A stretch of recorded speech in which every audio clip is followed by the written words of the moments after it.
Hello friends, welcome back to Cini World. Today, I'm going to explain a crime, horror, and mystery film called Braid. Spoilers ahead. Watch out and take care.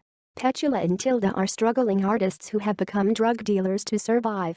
One day, the two are counting their merchandise in an apartment in New York when the cops suddenly show up, forcing them to flee through the fire escape and leave their stash behind. On a train, Tilda sits alone and reads her journal, while Petula is in the bathroom calling their supplier, Coco. Coco demands they pay back the cost of the merchandise within hours, and as they talk, the train conductor shows up and interrupts their call. He asks for Petula's ticket, but since she doesn't have one, she offers him 20 minutes of heaven instead. Then, Petula returns to their seat, sticks a piece of gum under it, and sleeps before arriving in a small town. As Petula and Tilda walk down the street, a homeless man recognizes them, pointing out that they always come back. Inside a taxi, the girls wonder how their wealthy unstable childhood friend, Daphne, is going to welcome them. They plan to search Daphne's house for the safe containing her money, which they hope to use as payment for the stash they've lost. To do that, Petula tells Tilda they'll have to play their game, wherein Petula pretends to be a doctor, while Tilda acts as Daphne's daughter. As Tilda listens to Petula, she suddenly remembers how the three of them used to play when they were kids, and it's obvious how much she's hated it right from the beginning.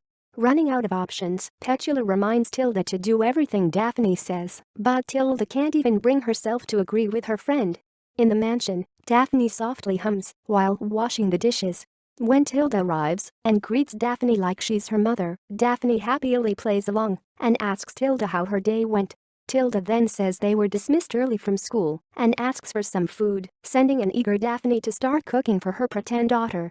Outside, Petula, now playing the doctor, deposits their cell phones in a mailbox. There are 3 rules to the game.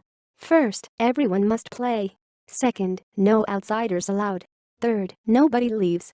Back in the kitchen, Daphne sloppily makes a sandwich and serves it to Tilda. Then, Daphne grabs Tilda's hand, obsessing over her uncut nails. She also notices Tilda's teeth and orders her to brush her teeth before leaving to prepare for the doctor. However, Daphne returns and scolds Tilda for not moving, attempting to trim her nails with a pair of scissors when Tilda refuses to do it herself. Luckily, Petula rings the doorbell just in time and interrupts them. Scared, Tilda runs to Petula and asks for help, but Petula ignores her and instructs her to stay in character. Daphne then welcomes the doctor back, and as Tilda sits quietly for her checkup, Petula assures Daphne that Tilda is healthy. However, Daphne disagrees and says Tilda has been coughing all week. Being obedient, Tilda begins coughing to please Daphne. When Daphne adds that there's also something wrong with Tilda's posture, Petula brings out a reflex hammer and hits Tilda's knee. Unsatisfied, Daphne reminds them of their first rule, so Petula takes out a mallet hammer and apologizes to Tilda before striking her knee. Tilda shouts in pain as her knee bleeds, and this brings joy to Daphne. After that, Daphne tells the doctor to measure her, but when Petula realizes she's forgotten the tape, Tilda tells her their third rule states that nobody leaves. For dinner, Daphne cooks some weird soup with flowers as ingredients. She then serves the soup to Petula and Tilda and leaves for a moment, and a tied-up Tilda asks Petula to pass the salt. As Petula does, Tilda whispers to her that they're running out of time. Unfortunately, before Petula can answer, Daphne returns and invites her to a guest room, leaving Tilda in misery. After taking Petula to her room, Daphne tells her that it's good to have her back. Downstairs, Tilda realizes she's hallucinating being in front of a mirror and combing her hair after staring at her food for too long. That night, Petula feels uneasy after someone turns her doorknob, trying to get into her room. Thinking it's Tilda, Petula leaves her room and ends up in the kitchen, where she finds Daphne taking some sleeping pills. Petula then pours herself a glass of water, but as she's about to leave, Daphne threatens her with a knife and tells her to stay. Convinced that Petula is a male doctor, Daphne kisses and forces her to have make-believe intercourse with her. The next day, Tilda tries to open the mailbox, but Petula stops her.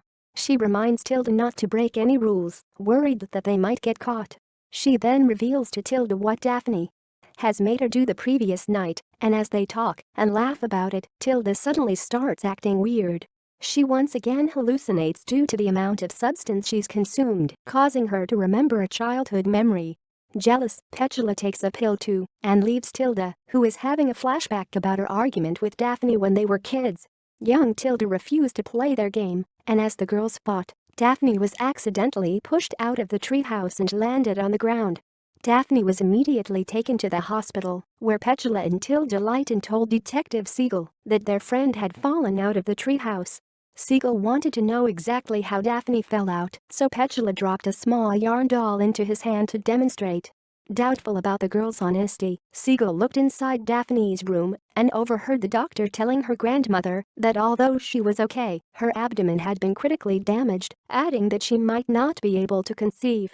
Back in the present, Daphne smiles in the bathroom as she looks at the result of her pregnancy test.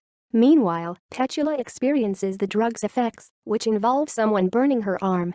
Believing she's hurt, Petula continues wandering around the mansion until she stumbles into Daphne's room and finds the car keys. She then hurries outside and informs Tilda they need to leave, but as she tries to open the car, Daphne shows up and knocks them both out with a baseball bat. At the police station, Siegel promises to deal with Daphne after receiving a call from someone. Back in the mansion, Petula and Tilda regain consciousness and realize they are bound and gagged using braids of hair. Daphne is completely consumed by her delusions, thinking of her friends as her own children.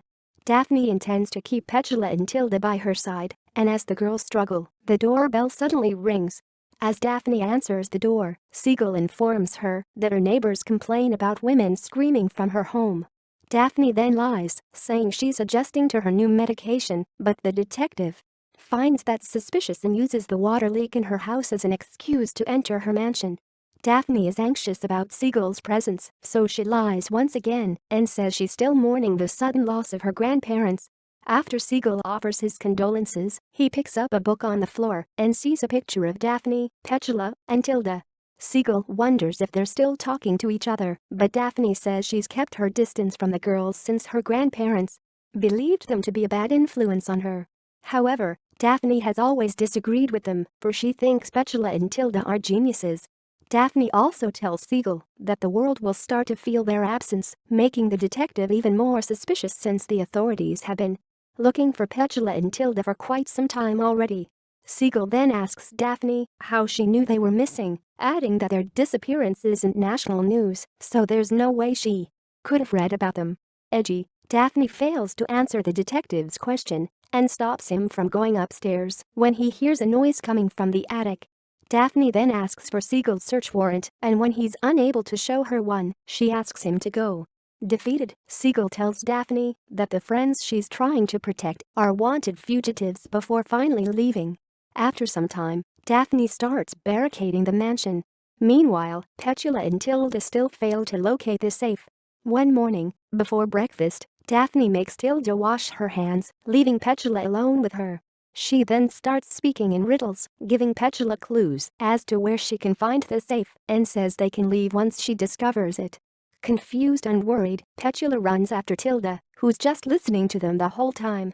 She tells Petula that the riddles are hints and urges her to find the safe, forcing a reluctant Petula to leave her with Daphne.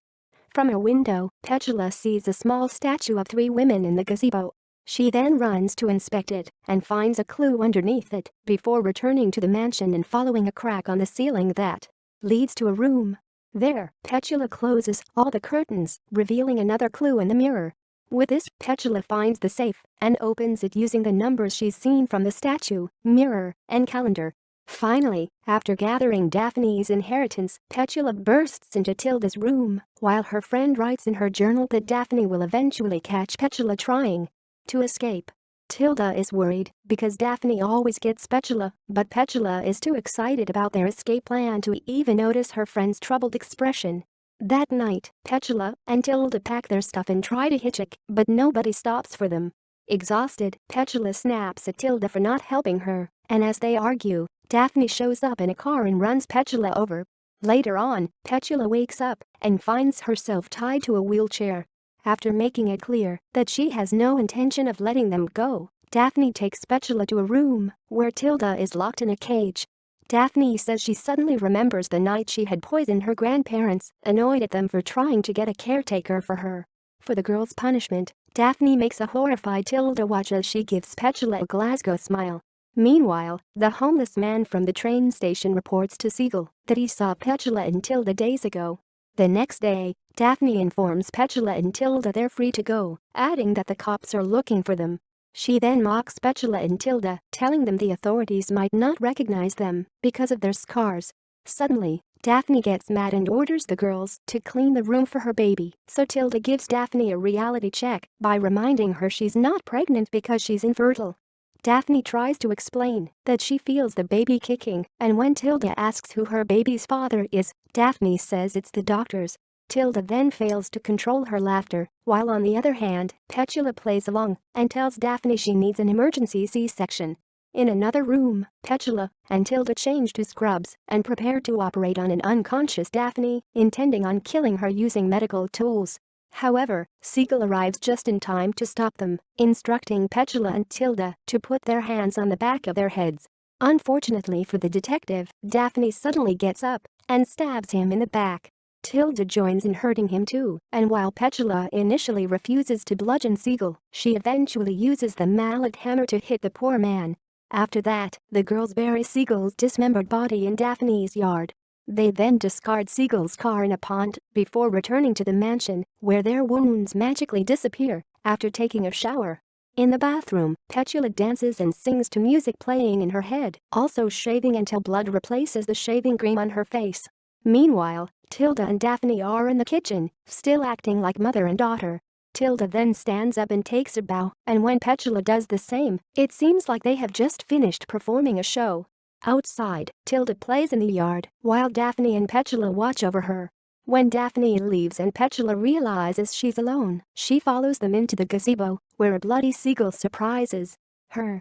Daphne and Tilda only laugh at Petula, and as they're about to return to the mansion, Petula sees the mailbox open, which now contains the small yarn doll she'd given Siegel before.